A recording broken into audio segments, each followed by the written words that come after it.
मित्रों, नमस्कार। जैसा कि मैं पहले बता चुका हूँ, इस वीडियो का ये भाग 2 है और इस वीडियो का उद्देश्य उन अभ्यर्थियों की सहायता करना है, जो हिंदी माध्यम से समाजशास्त्र विषय चुनकर सिविल सर्विस एग्जाम की तैयारी कर रहे हैं। समाजशास्त्र के प्रश्न पत्र 2 में एक हिस्सा है जो डेमोग्राफिक डायनामिक्स, ये जनसंख्यात्मक गतिकी के बारे में है। तो मैंने कहा था कि इसमें 2 प्रकार के प्रश्न हो सकते हैं। एक प्रश्न जो कि जनसंख्यात्मक गतिकी की वर्तमान अवस्था के बारे में हो और उस पर टिप्पणी हो, और दूसरे वो जो कि जनसंख्या और विकास या स्वास्थ्य जैसे मुद्दों पर सैद्धांतिक चर्चा करने की अपेक्षा रखते हो। तो ये भाग 2 सैद्धांतिक चर्चा का है और अ, इस प्रकार की चर्चा में आपको जहाँ एक और ये दिखाना होता है कि आप प्रमुख विचारकों से और उनके विचारों से परिचित हैं, वहाँ इस बात का भी अवसर रहता है कि आप अपने विचार को तर्कसंगत रूप से भी उसमें रख सकते हैं और वो आपकी एक अतिरिक्त आपकी क्षमता, आपकी बौद्धिक क्षमता, आपकी जानकारी के बारे में इंगित करता है। तो जैसा मैंने भाग 1 में किया, मैंने इसके लिए भी कुछ पीपीटी तैयार की है और वो मैं आपके साथ शेयर करना चाहता हूँ। तो मित्रों, ये इसका टाइटल मैंने रखा है सिविल सर्विस पत्र समाजशास्त्र जनसंख्या गतिकी। ये पत्र 2 यानी कि पेपर 2 में सम्मिलित है और उसका भाग 2 है। ये वीडियो उसका भाग 2 है। इसमें जनसंख्या और विकास के बारे में मैं आपसे बात करना चाहता हूँ। तो विकास है क्या? और भारत में विकास की परिकल्पना किस प्रकार की रही है? जब देश स्वतंत्र हो गया, तो शुरू-शुरू में जो विकास की परिभाषा बनी और उसके पीछे अनेक ऐतिहासिक, बौद्धिक, नीतिगत, विचारगत कारण हैं। वो ये था कि पश्चिम के साथ दौड़, कि विकास वो है जो पश्चिमी देशों में हो रहा है, जो यूरोप में हो रहा है, वेस्टर्न यूरोप में हो रहा है, अमेरिका में हो रहा है, जो कि अ ब्रिटेन में हो रहा है। हमें एक ऐसा भारत बनाना है जो कि रूस और यूरोप के देशों और ब्रिटेन और अमेरिका जैसा हो।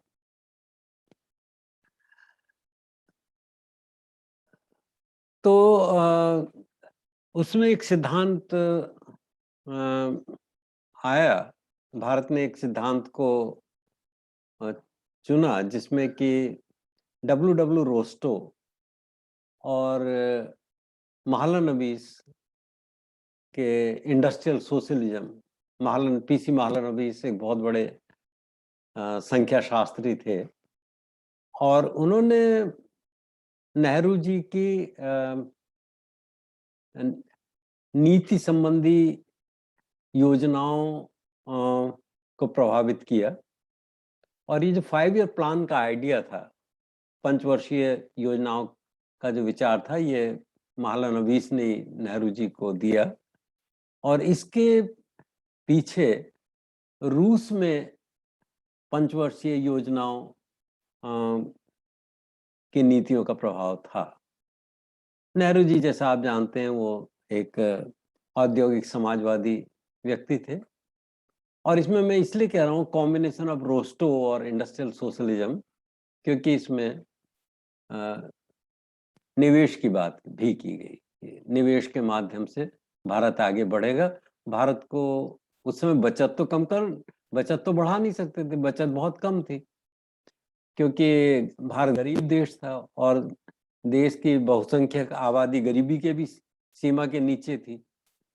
तो उस समय ऐसी कुछ कल्पना बनी कि जब देश स्वतंत्र हो गया है और अब नीति के माध्यम से आगे बढ़ने वाला, आर्थिक रूप से विकास करने वाला है, तो वो आगे चल के यूरोप के देशों और यूएसएसआर, सोवियत संघ और अमेरिका जैसा एक देश बनेगा।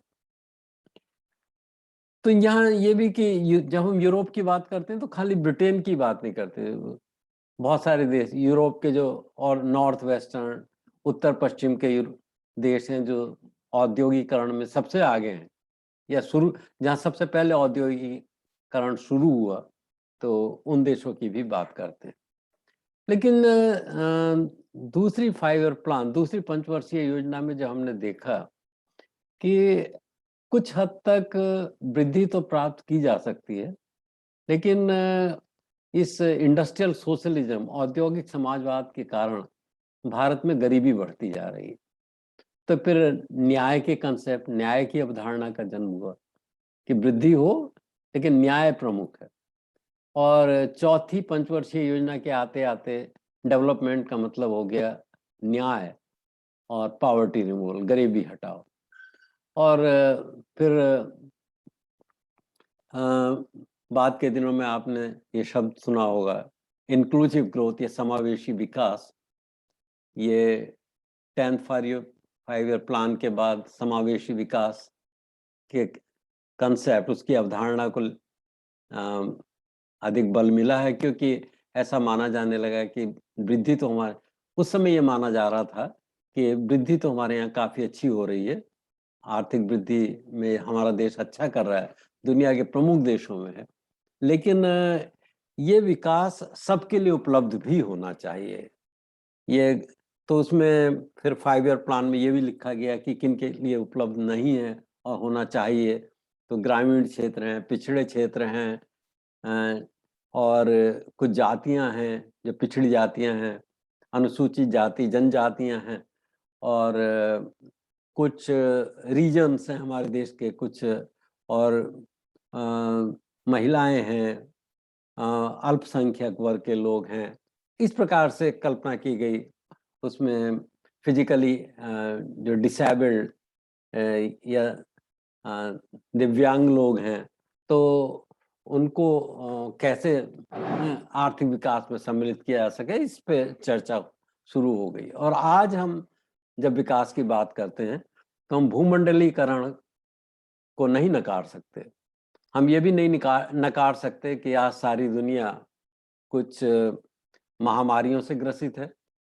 हम इसको भी नहीं नकार सकते कि विकास के एक ऐसे मॉडल की तलाश है जो स्थायी विकास या जो सस्टेनेबल डेवलपमेंट को जन्म दे सके, क्योंकि ऐसा इस बीच में ऐसा लगने लगा कि डेवलपमेंट अगर इसी रूप में और उसका डेवलपमेंट का, विकास का प्रारूप यही रहता है, तो ये दुनिया के सर्वाइवल, दुनिया के बने रहने, मनुष्यता के बने रहने को ही संकट में डाल सकती है। तो फिर ऊर्जा के संक्रमण की बात है, अर्थात जो नॉन रिन्यूएबल रिसोर्स है, आज का जो उद्योग है मुख्य रूप से एनर्जी के लिए कोल पर आधारित है।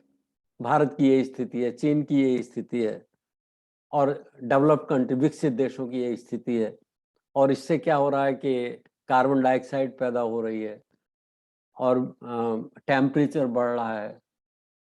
ऐसा माना जाता है कि हमको इस बढ़ते हुए टेम्परेचर को अगर 1.5 पे नहीं तो 2 पर जरूर रोक देना चाहिए, नहीं तो बहुत सारी आपदाएं मुंह खोलकर खड़ी हैं और वो मनुष्यता के भविष्य को ही निगल जाने वाली है। समुद्र का जल स्तर बढ़ेगा, एयर पॉल्यूशन बढ़ेगा, एनर्जी का संकट हो जाएगा, कृषि क्षेत्र में समस्या होगी, औद्योगिक क्षेत्र में समस्या होगी, ऐसे वगैरह वगैरह। तो ऊर्जा संक्रमण की आज बात चल रही है, पर्यावरण की बात चल रही है, डीकार्बनाइजेशन, कार्बन मुक्त वातावरण की बात चल रही है, और विकास के इस रूप को हमें फिर देखना पड़ेगा। मित्रों, जहां तक जनसंख्या और विकास की बात है, तो यहाँ मैं ये कहना चाहूंगा बिना किसी पक्षपात के कि प्रमुख तौर पर जनसंख्या को जिसने विकास से जोड़ा वो व्यक्ति था थॉमस रॉबर्ट माल्थस, जिसने जनसंख्या सिद्धांत को जन्म दिया। आज जब हम जनसंख्या सिद्धांत की बात करते हैं या विश्वविद्यालयों में बीए लेवल पर समाजशास्त्र में, अर्थशास्त्र में, राजनीति विज्ञान में जब जनसंख्या सिद्धांत की बात आती है तो सबसे पहले हमारा जो दिमाग है वो माल्थस की तरफ जाता है। कौन था माल्थस?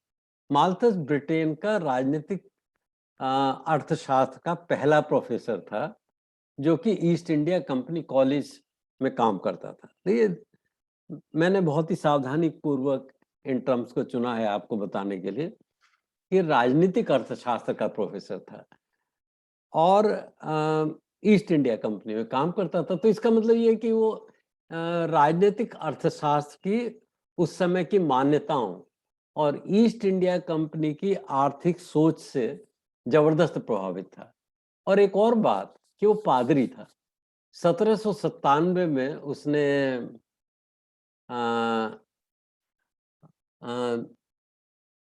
पादरी का पद स्वीकार कर लिया था और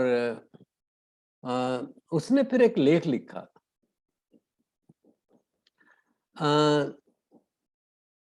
यहाँ पर मैंने लिखा है कि the principle of population as it affects the future improvement of society. उस लेख का या वो पुस्तकाकार लेख का, वो एक छोटा लेख नहीं था, वो पूरी पुस्तक है। उस पुस्तक का शीर्षक था द प्रिंसिपल ऑफ पॉपुलेशन, जनसंख्या का सिद्धांत। और उसका उस टाइटल में ये सम्मिलित है कि as it affect the future improvement of society. जिस प्रकार से ये जनसंख्या का सिद्धांत समाज की भविष्य के सुधार की कल्पनाओं को प्रभावित करता है। माल्थस को नैराश्य का दार्शनिक भी कहते हैं और उसके दार्शनिक मान्यता ये थी कि समाज में यहाँ मैं ये एक करेक्शन कर दूं कि ये जो 1978 लिखा है इसको आप ठीक कर लीजिए, 1798 इसको समझिए। 1978 नहीं, 1798, मतलब 1797 में जब वो पादरी बना उसके एक साल बाद उसने ये जनसंख्या का सिद्धांत नामक पुस्तक लिखी। और ये अनोनिमस, बिना नाम के उसने प्रकाशित की क्योंकि उसको मालूम था कि उसको जबरदस्त आलोचना का सामना करना पड़ सकता है। उसने एक दार्शनिक बात कही कि समाज में हर अच्छी और बुरी चीज के पीछे काम है, सेक्स। तो पादरी था तो उसके हिसाब से तो समाज में जो कुछ बुरा होगा, वो जो ओरिजिनल सिन है, जो मौलिक पाप है मनुष्य का, और वो है काम, काम भावना, तो वो है। लेकिन इसमें, इस पुस्तक में उसने ये भी तर्क दिया है कि जो कुछ अच्छा है, जो साहित्य है, जो काव्य है, जो सौंदर्य शास्त्र है, जो प्रेम है, जो समानता की भावना है, जो अच्छी उदात्त बातें हैं समाज में, वो भी इस काम के कारण ही हैं। आप में कई लोग जिन्होंने थोड़ा बहुत मनोविज्ञान पढ़ा है वो जानते हैं कि फ्रायड का भी कुछ ऐसा विचार था कि हर चीज के पीछे काम है और जो अच्छी चीजें हैं वो और कुछ नहीं बल्कि काम का उदात्तीकरण ही है, सबलिमेशन।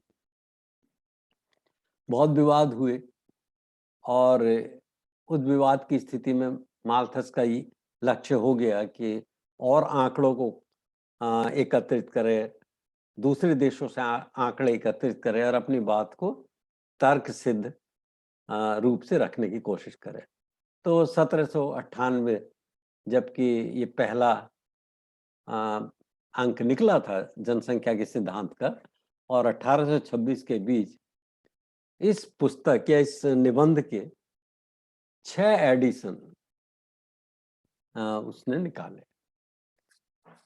आखिरी एडिशन उसकी मृत्यु के बाद छपा था। और इन सारे एडिशंस में वो अपने आग्रह पे थोड़ा नरम भी पड़ा था और उसने ये मान लिया था कि हाँ, शिक्षा की उन्नति के साथ जन्म दर में कमी आ सकती है। और जो बात उसने शुरू में कही कि जनसंख्या ज्योमेट्रिक ग्रोथ गुणात्मक रूप से, गुणात्मक रेशियो अनुपात में बढ़ती है, जबकि अगर आपके पास अच्छे से अच्छे कृषि साधन हैं तो भी आप कृषि उत्पादन, जो मनुष्य के लिए बहुत जरूरी है, फूड इज नेसेसरी, खाना एक आवश्यक चीज है, उसको अरिथमेटिक सीरीज में ही बढ़ा सकते हैं।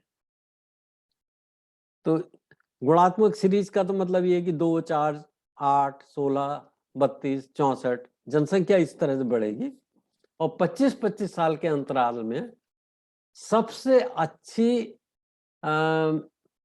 परिस्थितियां होने पर भी जो आपका खाना है वो 1, 2, 3, 4, 5, 6 इस अनुपात में ही आगे बढ़ सकता है। इस श्रेणी में 1, 2, 3, 4 वाली समांतर श्रेणी में ही आगे बढ़ सकता है। तो स्पष्ट है कि खाने और जनसंख्या के बीच की जो दूरी है वो बढ़ती चली जाती है और उसका दुष्परिणाम अनेक रूपों में समाज के सामने आता है।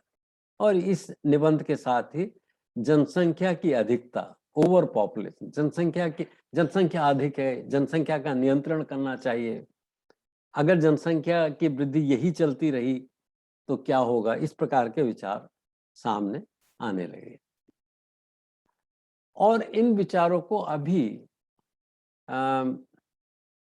पिछली शताब्दी के उत्तरार्ध में जिसने आगे बढ़ाया, 1968 में पॉपुलेशन बॉम्ब ऐसी एक पुस्तक का प्रकाशन हुआ। मैं कहूँगा कि माल्थस का पुनर्जन्म हुआ और स्टैनफोर्ड के प्रोफेसर पॉल एलरिक ने ये पुस्तक लिखी। उसके बाद उसने उसको संशोधित किया और अपनी पत्नी के साथ दूसरी पुस्तक प्रकाशित की जिसका नाम था द पॉपुलेशन एक्सप्लोजन, जनसंख्या विस्फोट, बम की जगह विस्फोट। और उसने लोगों का ध्यान इस ओर आकर्षित किया कि जनसंख्या और मनुष्य समाज की समस्याएं, जैसे कि भूख है, जंगल काटना है, सूखा पड़ना है, भीड़ भाड़ है,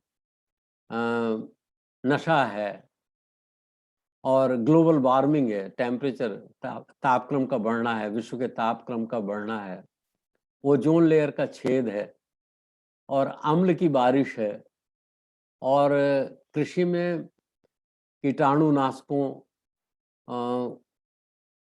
इंसेक्टिसाइड, पेस्टिसाइड्स का बढ़ता हुआ प्रयोग जो कि विभिन्न प्रकार की बीमारियों को जन्म दे रहा है। भारत में भी ऐसा देखने को मिल रहा है, जहाँ ग्रीन रिवॉल्यूशन हुआ वहीं बहुत तरह की बीमारियां, कैंसर आदि पैदा हो गए। और जो सीवेज ट्रीटमेंट है, जो शहरी गंदगी, जिसके लिए आगे चलकर किसी ने एक कहा कि एंट्रोपी, शहरों की एंट्रोपी में उसने सॉलिड वेस्ट, शहरों की ठोस गंदगी, उसको भी शामिल किया।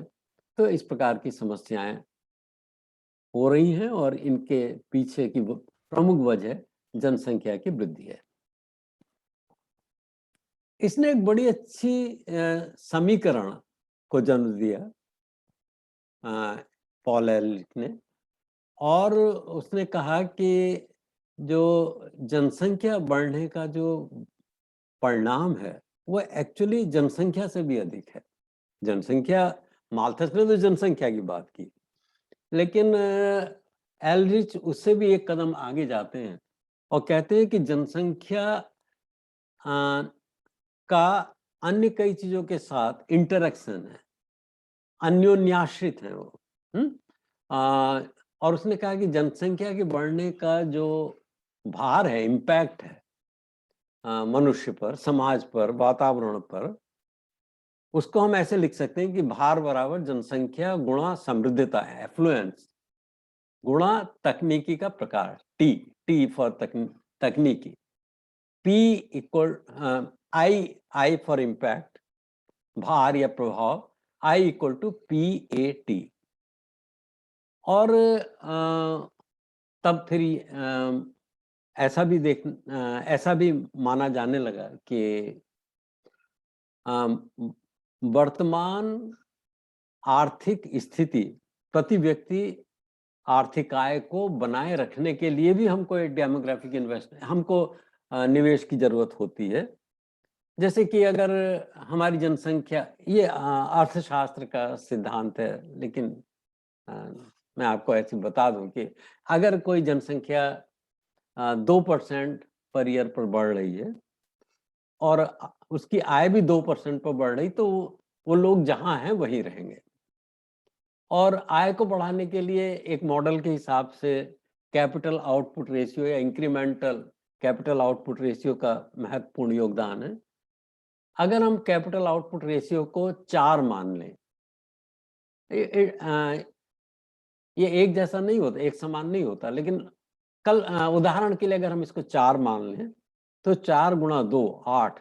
अगर हम अपनी कुल आय, राष्ट्रीय आय का 8% खर्च करते हैं अपने उद्योग धंधे बढ़ाने के लिए और तरक्की करने के लिए, तो हम वहीं के वहीं रह जाते हैं।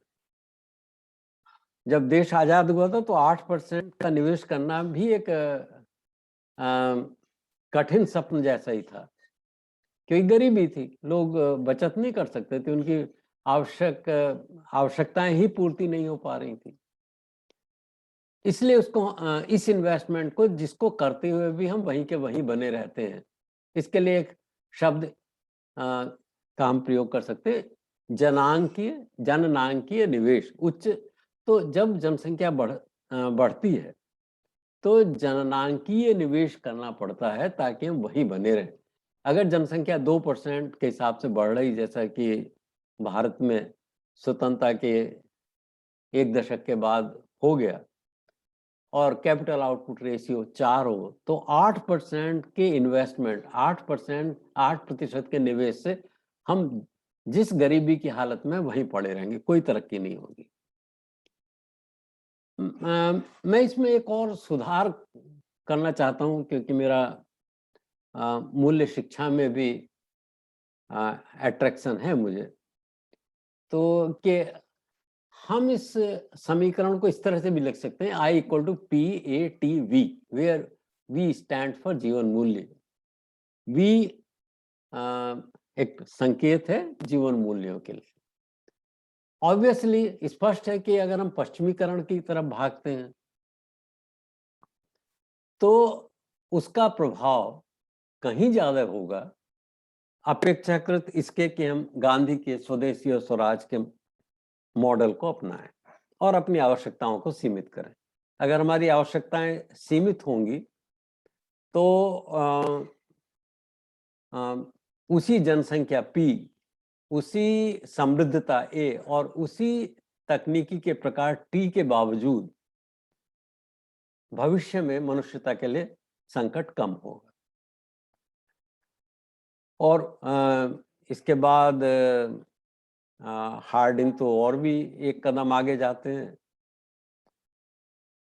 कैलिफोर्निया के प्रोफेसर, उन्होंने 1968 में साइंस नामक जर्नल कहिए, मैगजीन कहिए, उसमें एक लेख लिखा, ट्रेजेडी ऑफ कॉमन्स, जिसमें उन्होंने दिखाया कि जो सामुदायिक चीजें हैं उनको बनाए रखना बहुत ही मुश्किल काम है, क्योंकि हर एक व्यक्ति अपने स्वार्थ को मैक्सिमाइज करता है, अपने स्वार्थ की अधिकाधिक पूर्ति करना चाहता है, और जो समाज के लिए उसका योगदान है वो कम होता है। उसने ये उदाहरण लेके बताया कि कल्पना कीजिए कि आप के पास एक चरागाह है, तो आप में से हर एक का इंटरेस्ट इस बात में होगा, और चरागाह फ्री है, तो आपका इंटरेस्ट होगा कि आप अपने जानवरों की संख्या अधिक रखें क्योंकि जानवरों से लाभ आपका होने वाला है, लेकिन चरागाह तो बर्बाद हो जाएगा। तो एल्रिक ने कहा कि दुनिया अधिक से अधिक 2 अरब की आबादी को बर्दाश्त कर सकती है।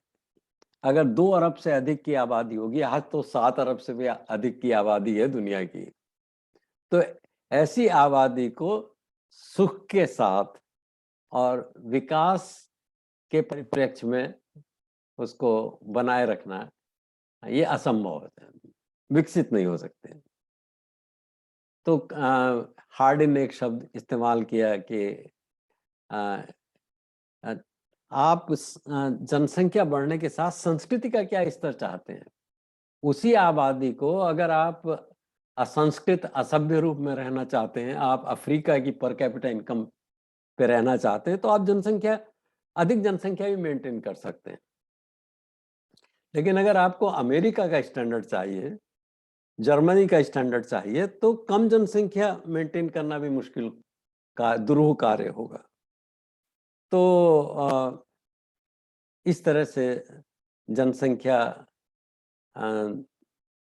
एक विकास के लिए बड़ा महत्वपूर्ण बिंदु बन गया। और क्लब ऑफ रोम की स्टडी 1972 की, उसने तो इसको लगभग वैश्विक मान्यता ही दे दी कि हाँ, जनसंख्या का विकास से संबंध है और जनसंख्या पर नियंत्रण करना बहुत जरूरी है। अब आप कहेंगे लेकिन मार्क्स का विचार, देखिए मार्क्स का, जहां तक मेरा मानना है, मार्क्स का सिद्धांत प्रमुख तौर पर उत्पादन के साधनों के संगठन, organisation of means of production, और मनुष्य के भविष्य, फ्यूचर ऑफ मैनकाइंड के संबंध पर बल देता है।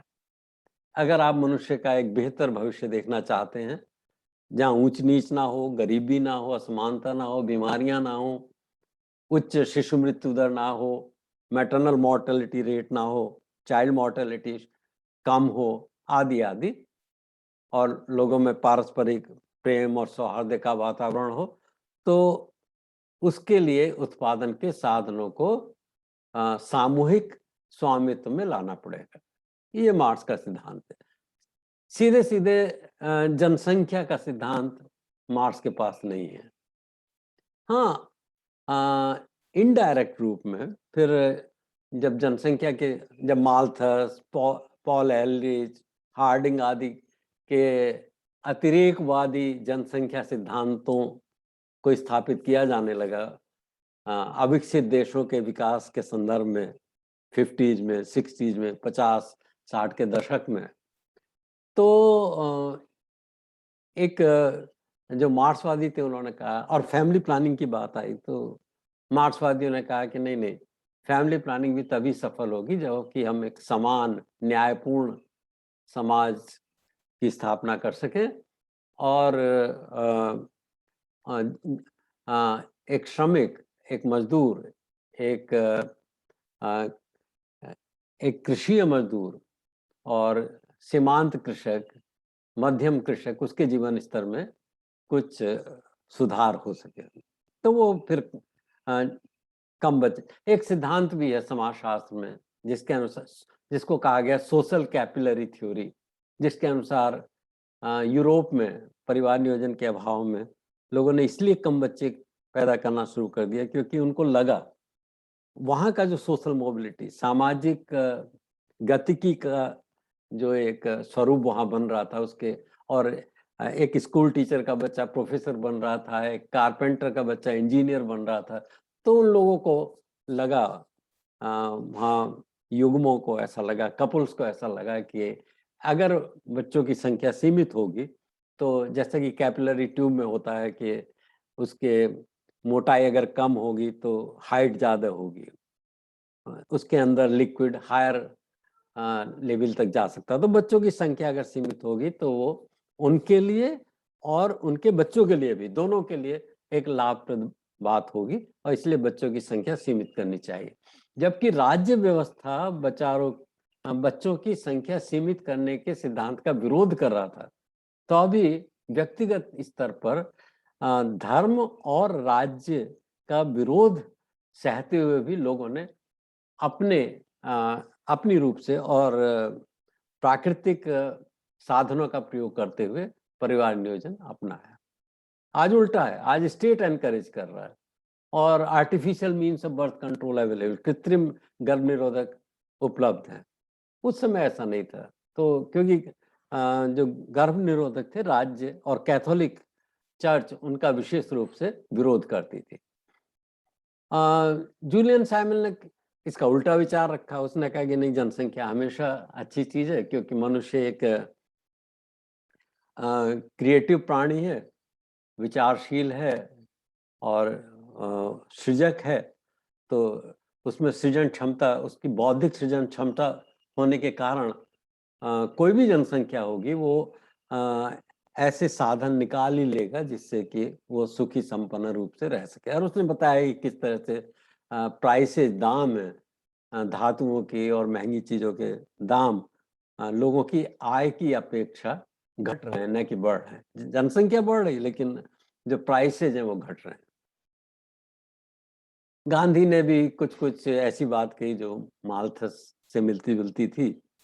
गांधी जी भी ब्रह्मचर्य पर जोर देते थे। जब उनके विचार परिपक्व हो गए तो उन्होंने भी उन्होंने वो मालथुसियन लीग के, जब वो इंग्लैंड के प्रवास के दौरान उसके सदस्य भी बने और धीरे धीरे वो इस बात को लेकर कन्विंस हो गए कि ब्रह्मचर्य खाली परिवार नियोजन के लिए नहीं बल्कि जीवन के उदात्त मूल्यों तक पहुंचने के लिए भी आवश्यक है। और आजकल फिर मिलेनियम डेवलपमेंट गोल्स और सस्टेनेबल डेवलपमेंट गोल्स की बात हो रही है। कोविड के नए रिस्क के बारे में जो पिछली भाग में, पिछले वीडियो में कुछ आंकड़ों की कमी रह गई थी, तो मैंने सोचा है यहाँ पे कुछ रखें। लेकिन उसके पीछे विचार ये है कि जो नए संकट हैं, न्यू रिस्क, अल्ड्रिच बेक ने संकट का सिद्धांत दिया। और उसने, संकट क्या है? संकट का मतलब यही नहीं है कि एक बुरी अवस्था, मनुष्यता की एक बुरी अवस्था या एक खतरा या जोखिम, बल्कि हम अपनी समस्याओं को हल करने के लिए, मनुष्यता ने, समाज ने अपनी समस्याओं को हल करने के लिए जिन तरीकों का इस्तेमाल किया, आज उन तरीकों की वजह से नए संकट खड़े हो रहे हैं। जैसे ग्रीन रिवॉल्यूशन, हमने ग्रीन रिवॉल्यूशन का सहारा लिया है, हरित क्रांति का, ताकि बढ़ती हुई आबादी को खाना खिलाया जा सके। लेकिन पंजाब, हरियाणा, पश्चिमी उत्तर प्रदेश और उन देशों, उन क्षेत्रों में देश के जहाँ की हरित क्रांति संभव हुई, वहाँ अनेकों नई समस्या आज खड़ी हो रही हैं। उनमें वाटर टेबल का गिरना, लगातार गिरना, और बिजली पे किसानों की अधिकाधिक निर्भरता, बिजली का महंगा होना और नए नए रोगों का जन्म, कैंसर। कुछ जिले जहाँ पर हरित क्रांति हुई उनको अब एक तरह से वो कैंसर जनपदों में बदल रहे हैं। और पूरी की पूरी ट्रेन चल रही है पंजाब से राजस्थान के लिए, कि जहाँ जिनमें कैंसर के ही पेशेंट्स प्रिडोमिनेंटली वो भर के जा रहे हैं। तो कैंसर हो गया, हरित क्रांति। तो हरित क्रांति एक मनुष्य का कदम था जिससे उसने कुछ समस्याओं का हल करने की सोची और उससे नई समस्याएं पैदा हो गई। ऐसा एक विचार अल्ड्रिच बेक ने रखा। अभी तक एक आंकड़े के हिसाब से 3.46 करोड़ लोग इन्फेक्शन का शिकार हुए और 4.69 लाख लोग ऐसे हैं जिनकी मृत्यु हुई इस इन्फेक्शन में। भारत में इन्फेक्शन से मृत्यु दर थोड़ा कम रही, पता नहीं क्या क्या कारण थे, लेकिन जो हाइपोथेसिस मैंने सुने हैं उनमें दो प्रमुख हैं।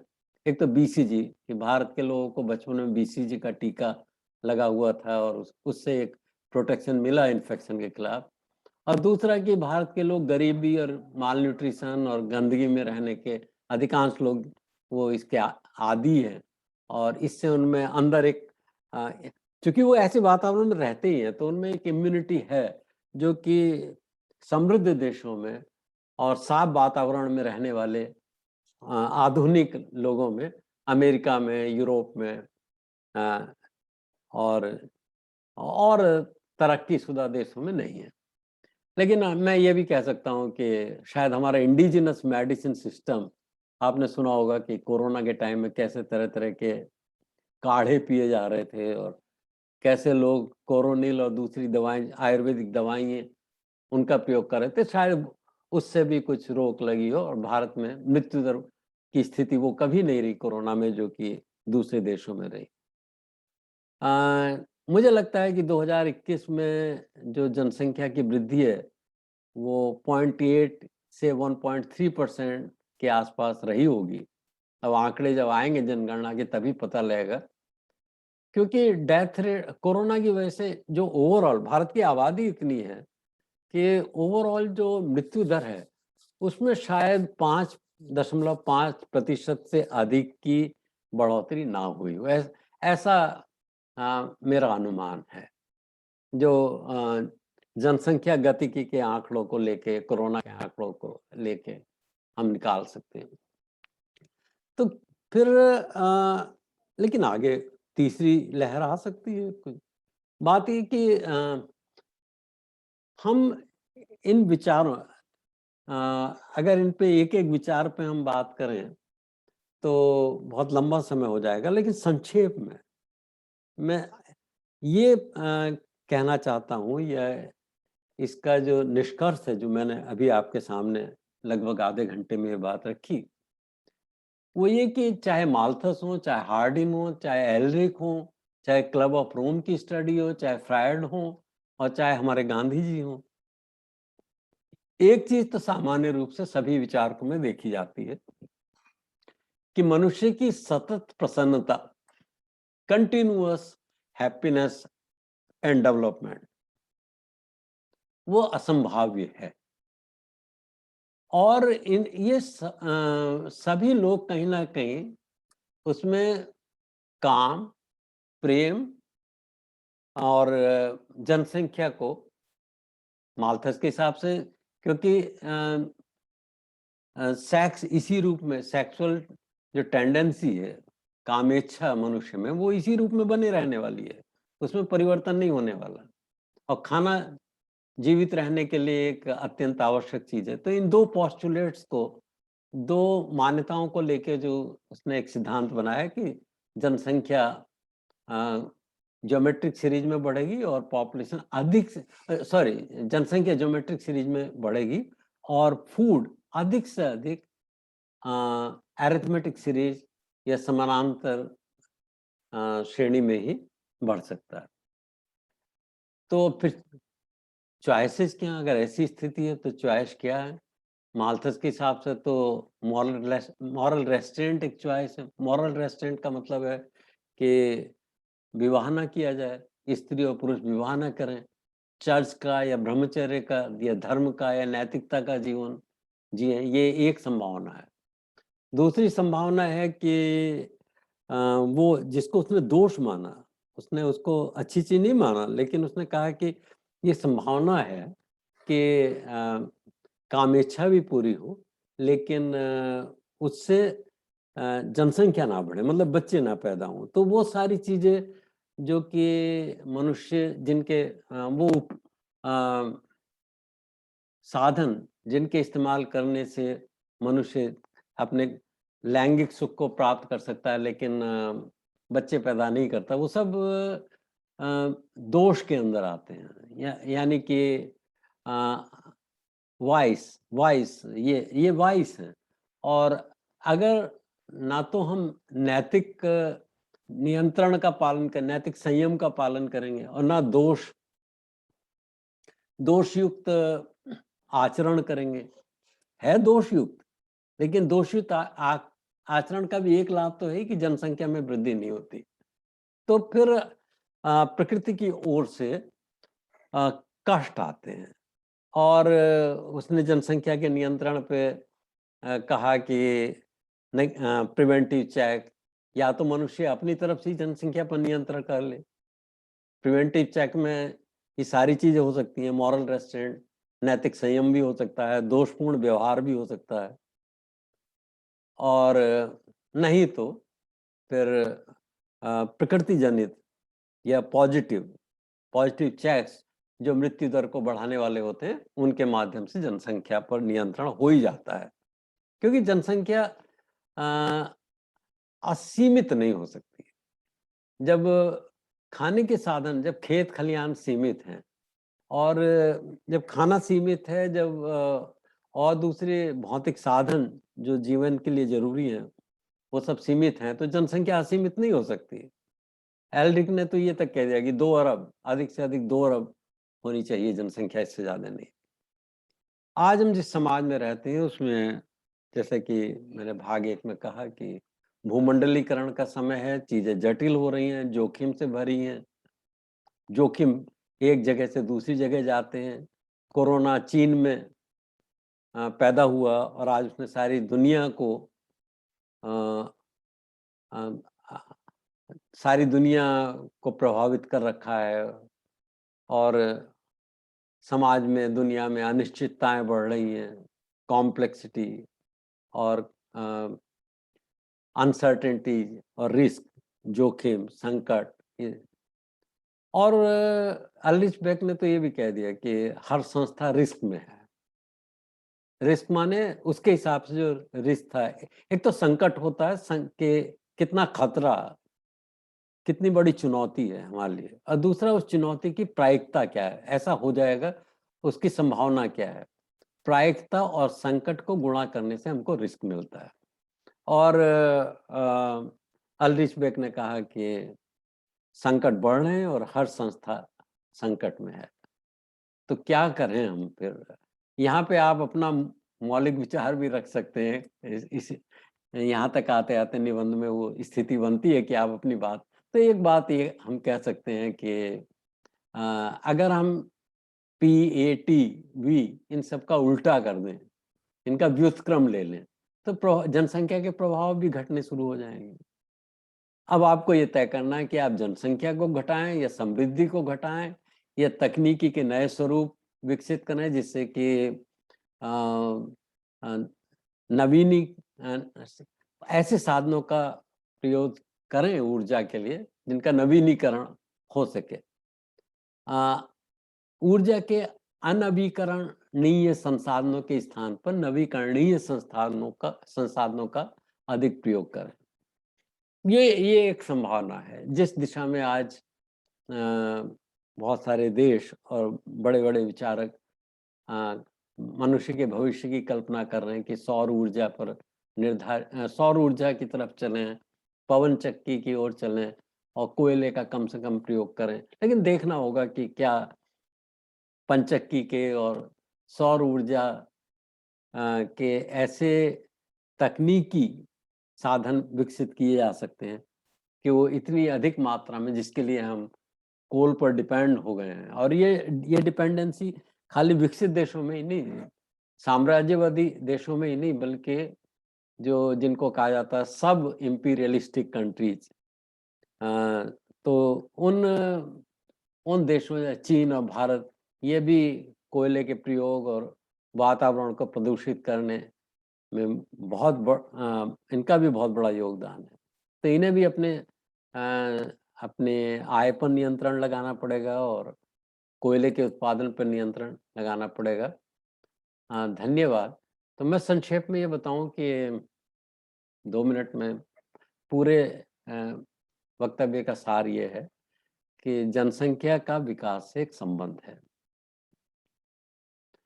और ये बात सबसे पहले माल्थस ने कही 1798 में, उसने अपने निबंध के माध्यम से।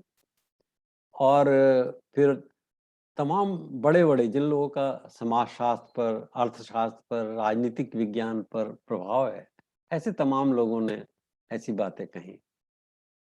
इसका विरोध मुख्य रूप से मार्क्सवादियों द्वारा हुआ, जबकि कार्ल मार्क्स ने जनसंख्या को लेकर कोई जनसंख्या के विकास पर प्रभाव की सीधी कोई प्रत्यक्ष संबंध की अवधारणा नहीं दी। और इसी कारण से आगे पीछे समाजवादी देशों में जनसंख्या नीति में परिवर्तन होते रहे हैं।